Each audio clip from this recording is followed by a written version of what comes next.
Okay guys, eto balik na naman tayo 'no. So eto nakapag-decide na tayo, ganito ang gagawin natin 'no, kasi medyo mataas na ito, eh, 'no. Ang diperensiya na lang dito from 4 to 92 na presyo nito at tsaka yung 4327 is, 35 pips 'no, $30. Ngayon kung tatlong trade 'yan,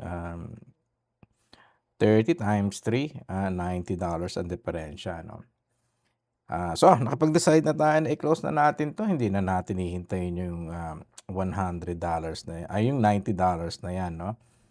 Um, Dahil, baka biglang bumaba ito, eh. So, ganito ang gagawin natin 'pag nag-close tayo niyan. Dito lang tayo sa bulk operations, ayan, oh. Tapos nakalagay dun, accept mo lang 'yan, oh, boom. Tapos ulitin natin, tingnan natin, oh.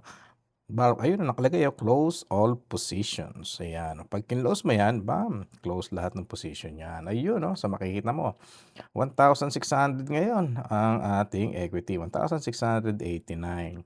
Tapos yung, balance is gano'n din, 1,624. Wala na tayong, trade ngayon. Pero ang alam natin katulad ng sabi ko kanina, baka magpasok uli yung fractal ng panibagong trade mula dito, ano. Ayan. O sige, hintayin natin 'no, update ko kayo baka bukas 'yan or maya-maya.